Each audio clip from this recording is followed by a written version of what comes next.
Our resource is called VIRB, Virtual Education Resource for the Biosciences. We developed it in 2008, and it was basically developed in response to the fact that many students studying biology and biological sciences at UCM and also other UK higher education institutes have fairly limited knowledge of animal diversity. And so the aim of the resource, which we developed in Moodle initially, using web books, which are basically like online textbooks and image banks, hyperlinked glossaries and a quiz, to basically augment specimen-based practicals like the specimens you can see here, and to increase their understanding of animal biodiversity, taxonomy, evolutionary relationships.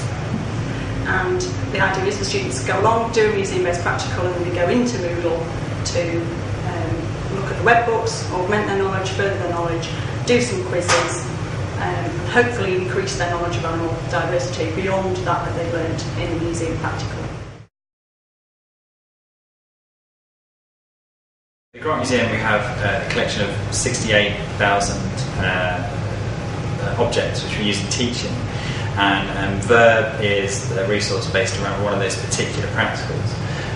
It's a great practical to run, but requires getting out 30 or so specimens, packing them up, moving them to a lab that's big enough to hold a class, unpacking them, running the session, packing them back up and then bringing them back.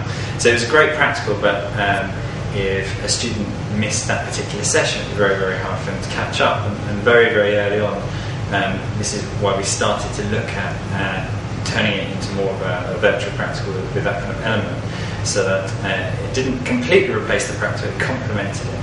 And so this way, we're really, really happy for this material to get used. That's what it's here for. We're not here to just keep material in storage forever. So we're happy to exploit it, but of course we could never run the practicals that we run with every single higher education institution up and down the country without great risk to the objects and damage and huge cost. But this OER project is a great way for us to effectively do that, to make this practical available.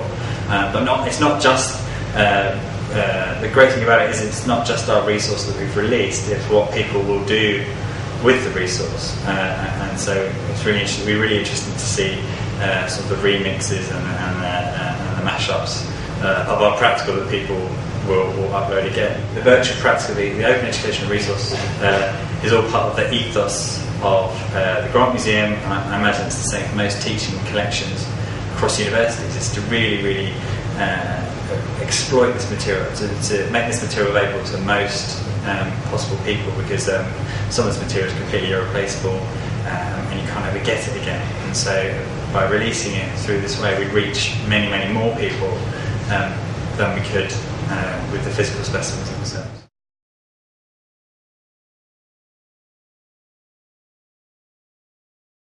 I think the main thing is it's really simple in terms of its structure. It's built in a way that each animal group which we defined has a page itself, and then each page has images that are linked to the page. And so an institution could come and decide if they want to take, for example, just the mammals from the vertebrates, or if they just want to take the lizards, if they want to use it for a lizard course, and they can just take this and use it as a standalone module, and they can use this in things like Moodle and just upload it straight into there, and it's ready for use and ready for modification. It's a web-based resource as well, which means that you can take it directly from a web browser and then integrate it into your web-based university network. I think the other thing about it is the fact that you don't necessarily need museum collections to do it. The whole point is this is for people who haven't got museum collections, but they still need to understand animal diversity. So it's for those sorts of institutions that want to increase their students' knowledge of animal diversity in a really simple way. Anyone can access it.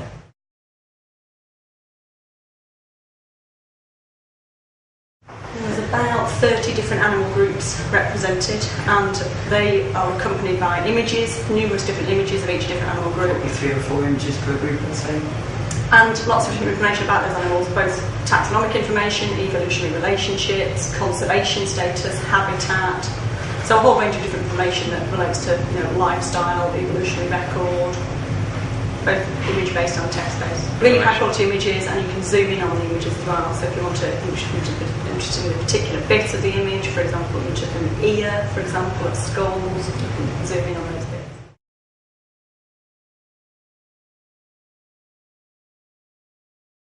key features for me really are thinking about the fact that it's made up of lots of different parts. So it's got lots of different, from a pedagogical point of view, lots of different types of information, from the different taxonomy of the animal groups through to, for example, conservation status. So lots of different types of students could use this. Also the way that the resource is structured. So there's the image side of it, there's the web-based web book side of it, and part of it's easily downloadable. I think one of the big issues is in terms of higher education is it's really easy to keep reinventing the wheel. And that's the great thing about open education resources. You can think, I don't need to reinvent the wheel, let's go and see what somebody else has done. Maybe you can use it as is, or you can adapt it, change it to how you want it to help your students, and republish it for the rest of the community.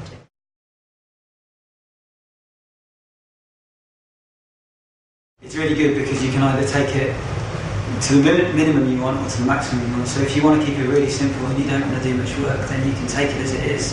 You can import it into Moodle or your VLE of choice, and it's ready to use. All the pages, the structures are there, the images are there. And but if you want, it's also got a Creative Commons license which has the share and share alike with modifications. So if you want to modify it, if you want to update it, if you want to bring in new research that suggests a change in the relationships, the evolutionary relationships, or if you want to add in more groups, we've got a sort of limited level. It's vertebrate diversity at the moment, so if you want to expand that out into the other animals, for example, then you can do that, and you can do it directly just by adding a page, and you can maintain the structure that was provided, but also create your own structure and modify the structure. It can be opened in a content packaging program called EXE, which is freely downloadable from the web. And if you open it in that, then it comes out in the structure that you'll see on the UCL resource, for example. And you can then modify the pages, you can change the structure, you can add pages, and then when you resave, it will save in the structure that you intended again, ready to be imported straight into your VLE of choice. When you integrate the Moodle file into your own Moodle, then it automatically links to any glossary that you already have.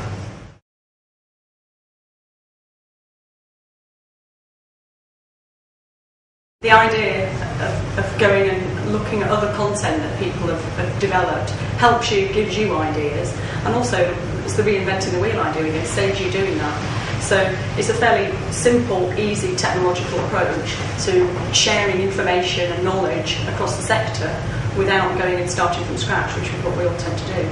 And the technology is pretty simple in order to do that.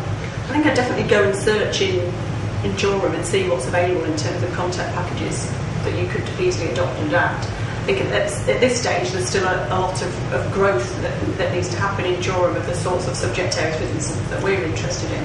But I think that's great about our project. There's already at least 10 different types of content packages in there covering the whole of the biosciences. And as that grows and develops, and hopefully as OERs are marketed more, that content will expand and expand. So it's up to all of us, I think, to keep contributing to that sector, so that the content package and the number and the diversity grows.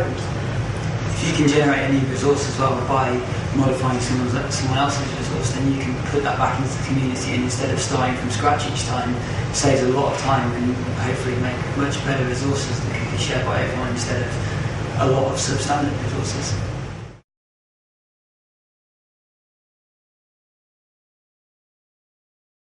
I suppose for me, I'm thinking about the future for higher education institutes. The funding for us is looking fairly bleak, so there's going to be a lot of pressure on us to deliver high quality teaching, but probably with a lot less resources. So I think here something like OER could really come into its own. This idea that you don't have to start from scratch, it could save you huge quantities of time. Time is money.